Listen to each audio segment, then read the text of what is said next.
recording. Awesome.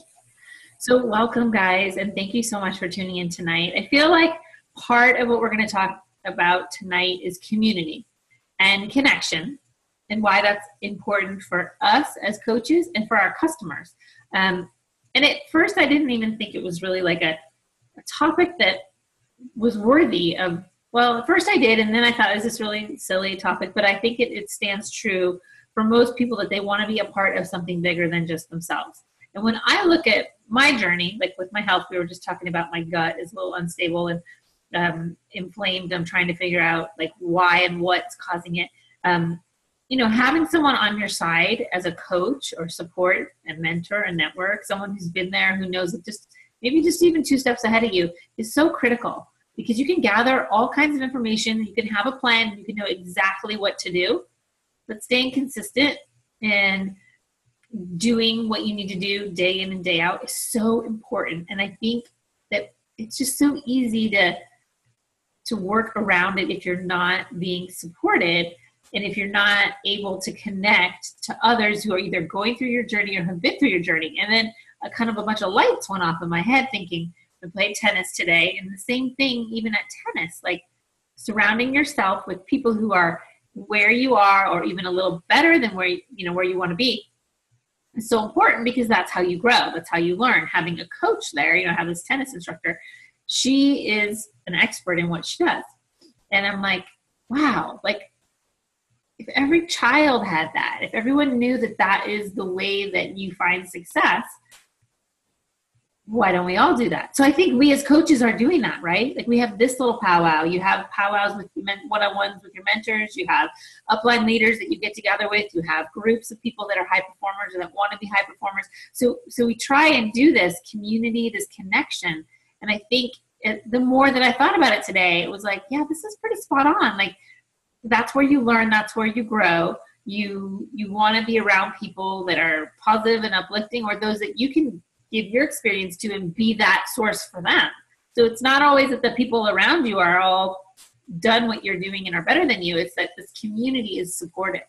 And I feel like you can as I'm talking, think about it from my customer's perspective, right? Like new challenger doesn't know what to do, doesn't know what to eat, doesn't know that they need to really exercise every day. Or maybe they know it, but they've never done it. So when they start living in it and they start hitting those roadblocks that you're going to encounter. I mean, everyone knows something's going to happen. A kid's going to get sick. A meeting is going to get canceled. The TV's not going to work. Bob's not going to perform. I mean, something's going to get in the way of their success for the day. And when they have a community to connect with, maybe they won't give up. Because if they're alone, maybe they'll just say, I'll do it tomorrow. It doesn't matter. Because I'll just start over tomorrow. But I feel like when you're connected, you have this extra sense of like, you want to show up. You want to perform. You want to report back. You want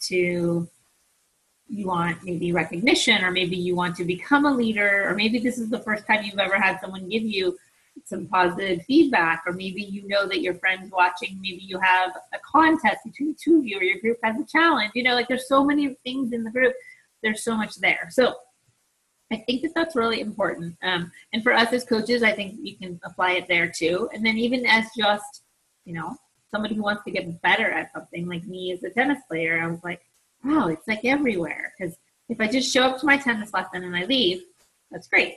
I know what I need to do. But everyone has always told me, I've been taking tennis lessons on and off for 13 years. You got to play. You got to practice. You got to put it into action. And that's the only way you're going to get better. Because even if I do all this personal development, let's change gears a little bit, right? Like, cause I've taken tennis lessons for 13 years, and I know all these things in my head. I know where to put the shot. I know how to hold my racket. I know, how that I'm supposed to move my feet. Now, I might not do any of these things, but I hear it in my head because I've paid for lessons over and over. Maybe they're just once a week lessons, but for years I've done these lessons on and off. So there were 5 years where I didn't do any, but I'm saying like, I know, I hear it in my head. So I think about it in coaching. I hear it in my head, right? I'll listen to audio, but then am I taking it and putting it into action, right? Sometimes yes, sometimes I am. So what we need to do is we need to be consistent. We need to take it, and then we need to run with it. We need to teach it to others, and we need to surround ourselves with these people that are doing what we're doing, because we know we're going to hit roadblocks. We know that if we're mentoring somebody, they're going to hit roadblocks, and we know that we want to to help them along the way. And we don't need to do it for them, or we just need them to know that what they're doing is the right thing. Same thing with the customers and the exercise. We all know that one day our video doesn't work. Whether it's a DVD that doesn't work, it's our bot, it's our internet, it's our phone battery dies in the middle of our workout, like something's going to happen. So if they see that somebody said, okay, yeah, that happened to me, but here's what I did instead. I went online, I looked at the routine, I wrote it down, and I went outside and I did the push-ups and the pull-ups and the jumping jacks, and I just improvised for 30 minutes. Someone else says, oh, I just waited an hour and then I turned it back on and it worked. I charged my phone. They get different ideas. So I feel like that's the type of community that people want to come back to. And that's the value that we as coaches add. And that's what we look for from our mentors, advice, from our customers to lift us up when we might be like, oh my God, I can't do this today, but I'm here, I have to show up, or maybe our peers. So I feel like that is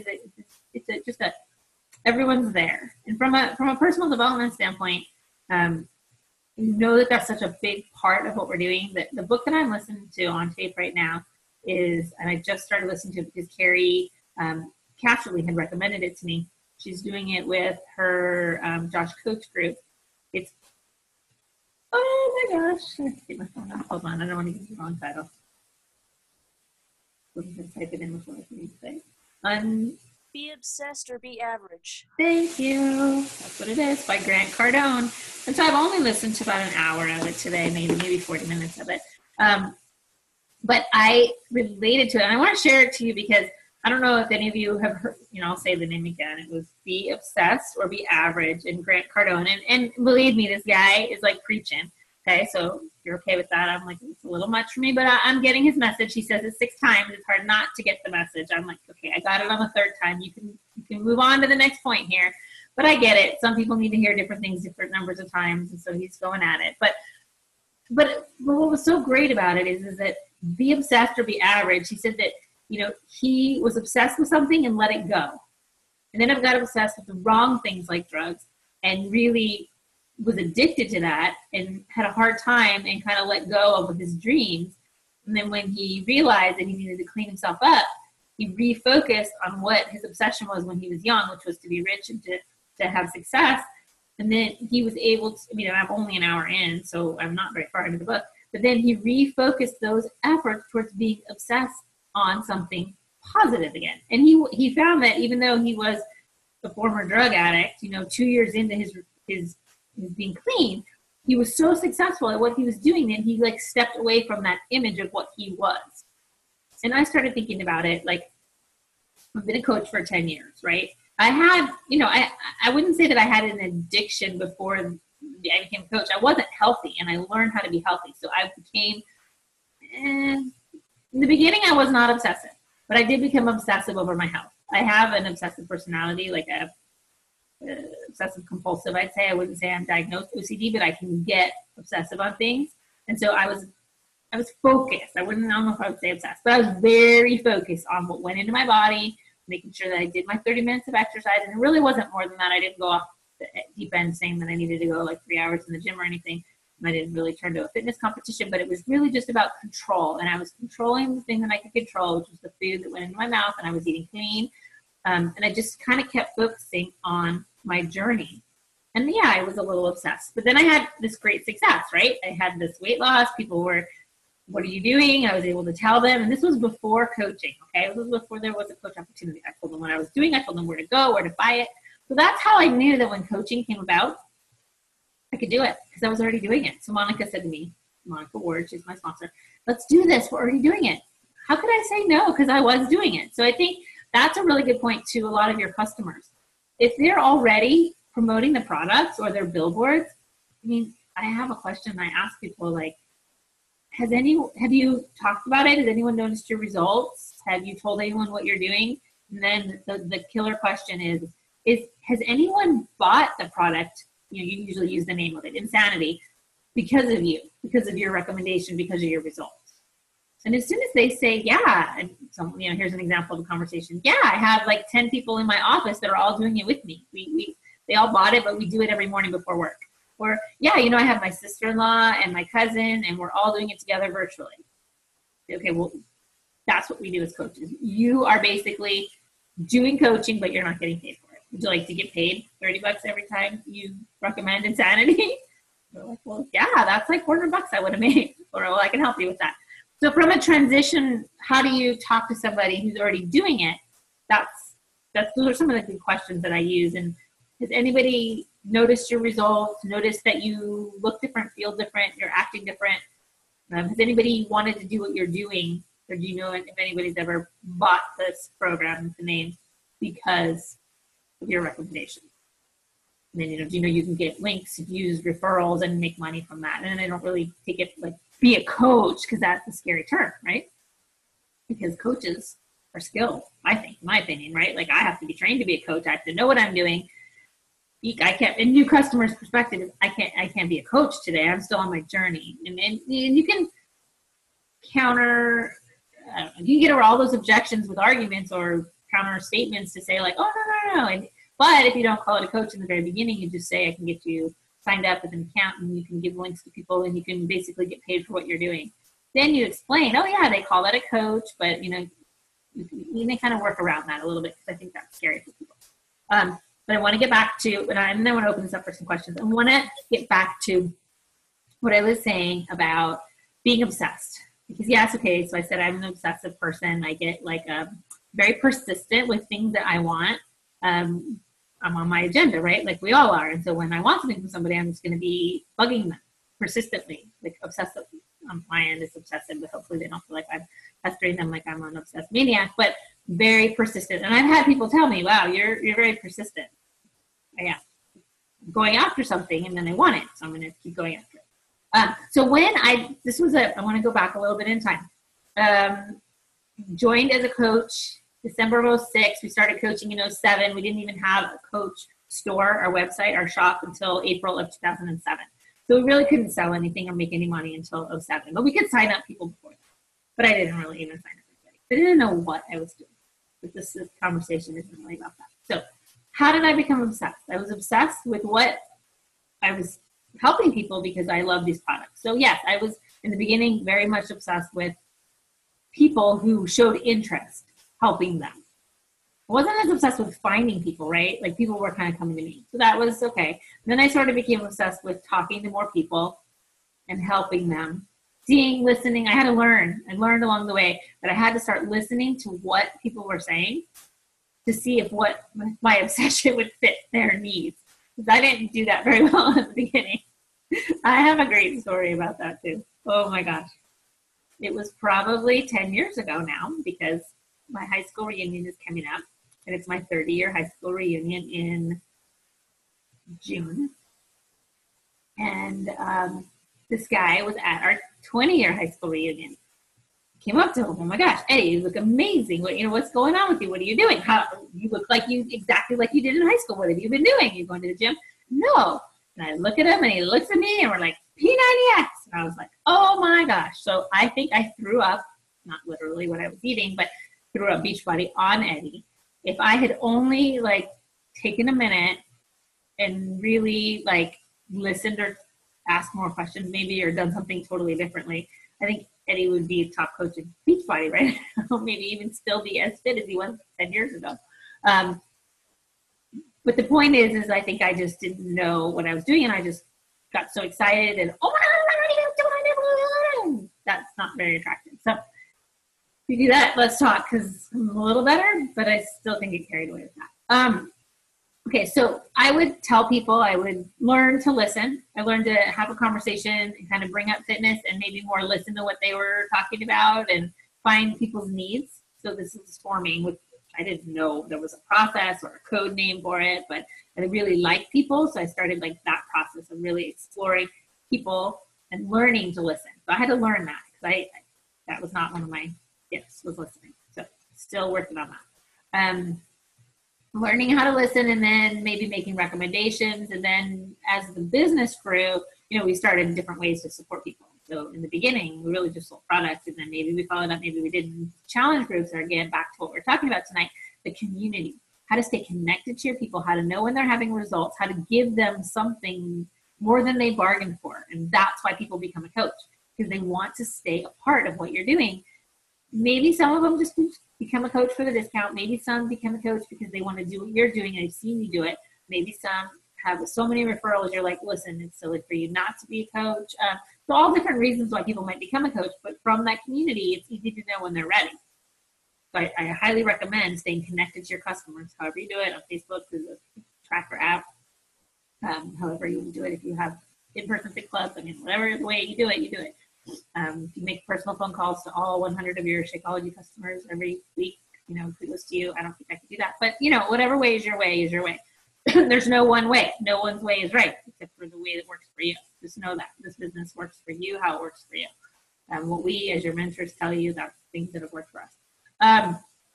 So a couple years into the business, I was making decent money because like $500 a month, that's pretty amazing, isn't it? Would anyone say that $500 a month is amazing? Maybe one of you. Okay, maybe you want more. But for me, $500 a month was changing my life. It was making it so that I was paying car payment, and I could do so much. I could buy tennis shoes and not have to think, oh my God, I'm spending the money that my husband's making for our family. So I left my job to be a mom. There was a little bit of guilt there. So this was great for me.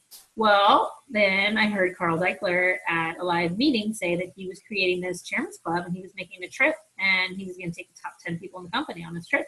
And I'm sitting in front of my mentor and her then husband, and they're saying, we're going to be on that trip.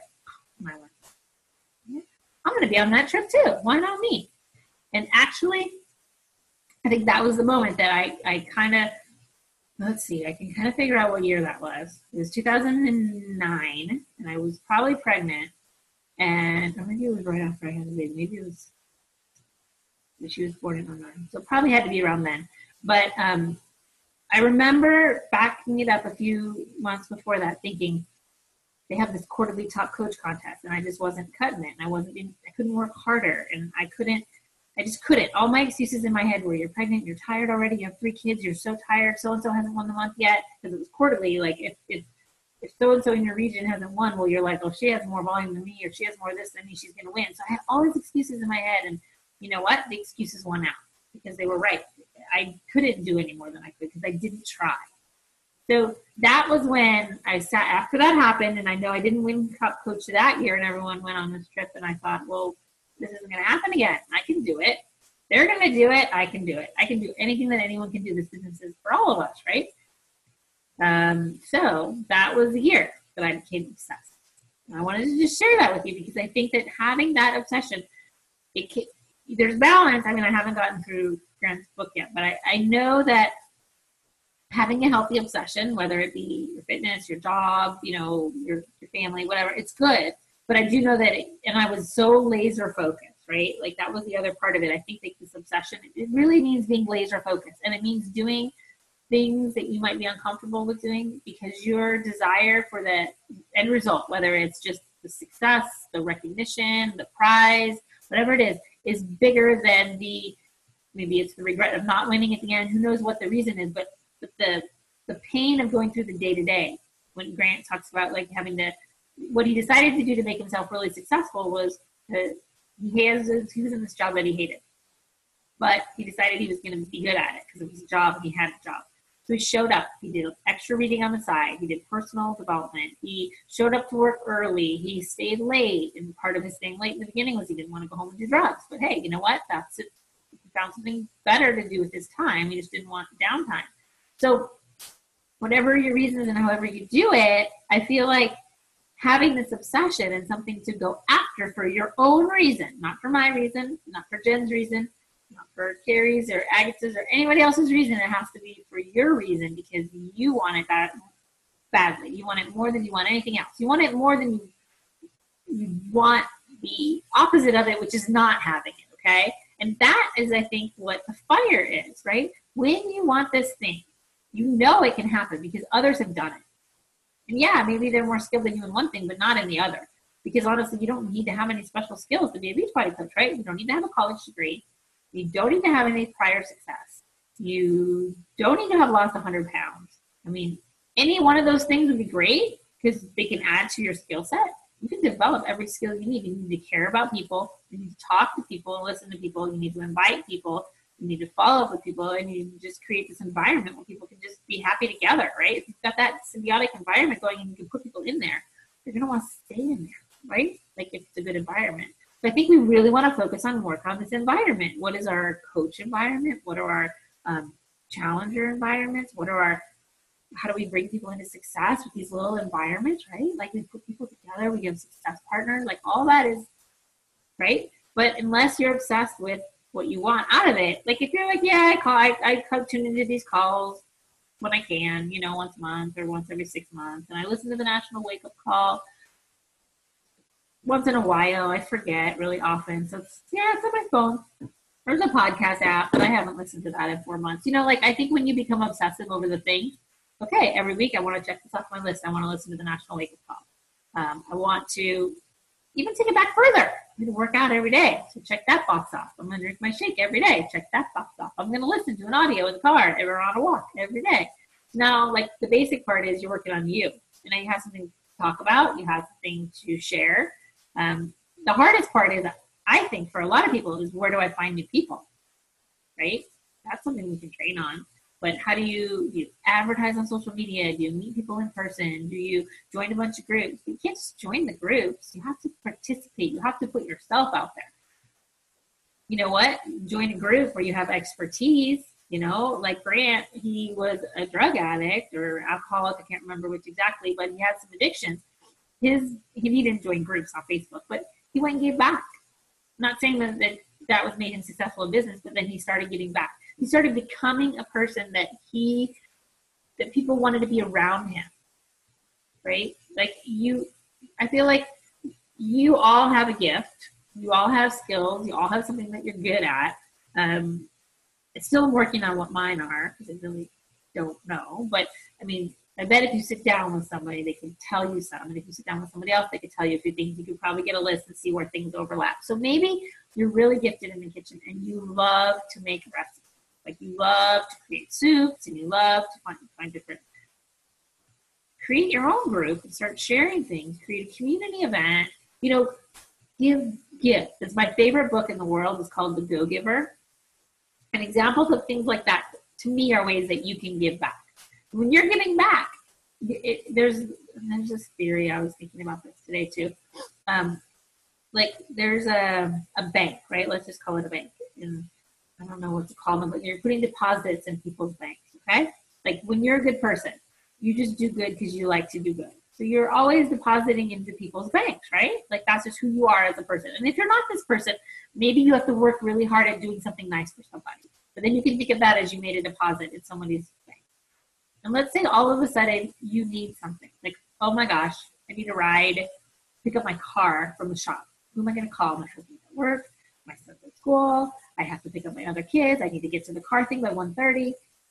I don't know what to do. I mean, nowadays I can call Uber, but let's say before Uber, I guess I get to call the cab, but maybe this is a bad example. But okay, so let's say I need to rely on somebody, but maybe I'm going to go look for, is there somebody that will just do it for me? Because I've just been doing nice things for the last 10 years for them, and I'm not doing the nice things to get something in return, but I've been depositing positives out there in the world for 10 years. So now all of a sudden, if I need something, and I say to the universe, okay, I need this, there's people over there, I got your back.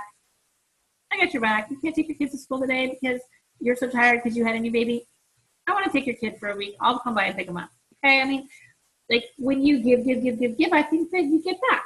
So maybe you're working on your giving right now, and that's okay. Find something that you love to do and just give. It doesn't even have to be fitness or health related. Of course, if it is, it's always an easier transition. But maybe you make dream catchers and they're awesome, and you sell each one with a personal story, and you start connecting to people that way.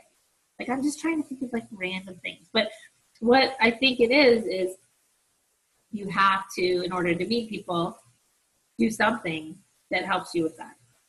It could be a Facebook page. It could be videos on fitness moves. It could be funny stories and anecdotes about your children. It could be funny stories about yourself. Like maybe you're just funny and you can just get people to want to watch you because you're funny. I mean, I don't know because everyone's different. But I feel like when you kind of put all these pieces together, that's right, the magic kind of thing. And then you just, whoa, success is easy. Well, it wasn't easy, was it?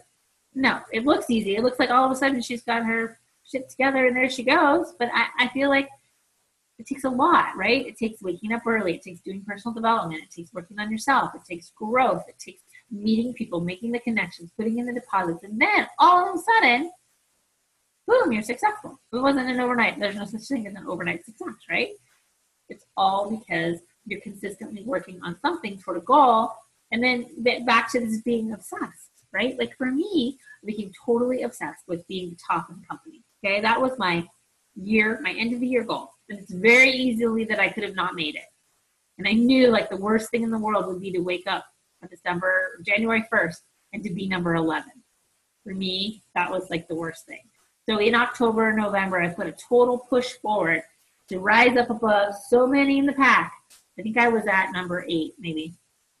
I mean, so we had leaderboards. So when I said I wanted to be number 1, I might have been in the top 25 or 50 of the company. Okay, guys? I wasn't like saying, like I kind of knew. Like I didn't set myself up for total failure, but I didn't know what anyone else was going to do, right? But something changed in my mind. Instead of saying, oh, there's no way I can get to the top because everyone else is going to do more than me and then they're going to be there, I said, why not me? So just giving you some background. Then as I watched myself, I'd stay kind of consistent and I gave this big push. But it was because I was obsessed. I was obsessed with whatever, my success, for recognition, for being the boss, for winning the trip, whatever reasons or all of those combined, it became an obsession of mine. So what did I do? Anything I could. I met more people. I talked to more people. I had more conversations. I made more invites. I stayed up later. I stopped, near the end, I stopped tucking my kids into bed every night and I let my husband do it. And I said, I'll just come in and kiss you later. I mean, there were so many things, and then I gave up television. I gave up time sitting on the couch with my family. Because there was only so much time in the day and the way that I was doing my business, there wasn't any other way. I mean, there might have been, but I didn't know of any other way. So what I was doing was creating some success. To me, I just needed more of time. So I just found ways to get more time. Gave up some sleep. I gave up some time with my family. Now, again, it's fine to do that temporarily. Again, I haven't found, where's the perfect balance on that? That's the hard part, I think. Getting into your groove and being obsessed, but still keeping your priorities straight. And I think Chalene Johnson's a really good person to go to listen to how to create that balance. Because I know for her, she was, I don't know if she was obsessed, but she was very laser focused on her success and what she would do. She had her priorities set ahead of time and she would not sacrifice family for her success. So she, at one point, was offered to be one of those fitness trainers on the TV show or something. And she turned it down because she's like, I have to be in LA and I can't drive my kids to school. And that's a total conflict for me. So this isn't the right opportunity. And then later she said, I'm so thankful I turned that down because other things came across my plate that did align with my priorities. So I think that's really important is you can be obsessed on something, but just make sure that you don't push back on the things that are equally important to you or maybe more important to you, because it's hard to get them back if you lose them. Okay? So my advice is you could disrupt your balance a little, but just be aware that if you don't want to push priorities out of the way for too long.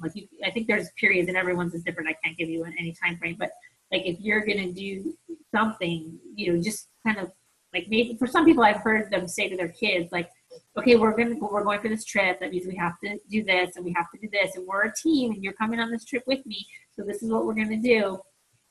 And if I hit my goal, we're all going. So just know that when I'm doing this and I'm on a call and I'm telling you to leave me alone for this 1 hour a night, then that's the reason is because if I do this and I get this and then we go on this trip, then we're all enrolled in this goal together. So I think enrollment is kind of key from your constituents and if they're people, for your priorities, that they understand maybe why you're doing what you're doing. Maybe it's income. Maybe you can take them on a trip, or maybe you can buy them something, or maybe it's their college, whatever it happens to be.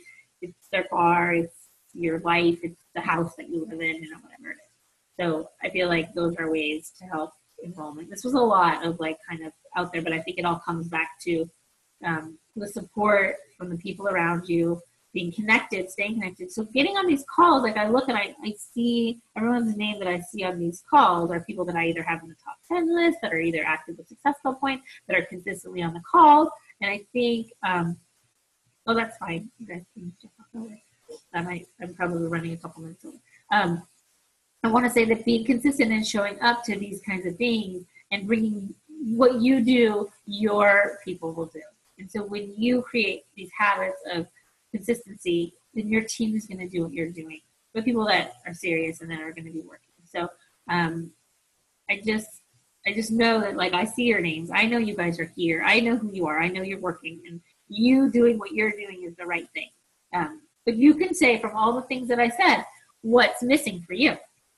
Is it your own personal story? I mean, you don't have to be size 2 to have a success story. You can have mental wins, right? Like you can become a better person from exercise. You can be a healthier, living in a better state of life, knowing that you started eating vegetables and you never did. Like you're a better role model for your kids, or maybe you have lost 20 pounds. Maybe you've lost 60 pounds. Like it doesn't matter what your story is though. Like as long as you can tell it with conviction, and you have to have a reason to be obsessed. Like I'm obsessed with the company because I believe in these products. Even if I don't look good right now, I mean, I'm overweight, I still know that these products work. There's thousands of test scripts and stories.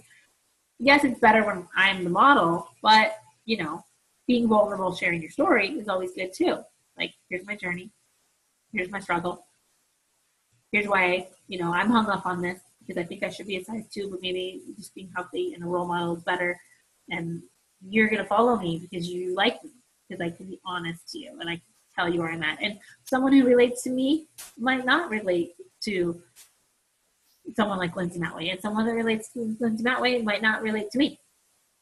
And there's enough people for people to find people, and that's the beauty of like social media and brought everyone closer to us. I'm kind of running over, so if anyone has any questions, we talked about community, we talked a little bit about obsession. Does anyone want to share something on that or ask a question on that?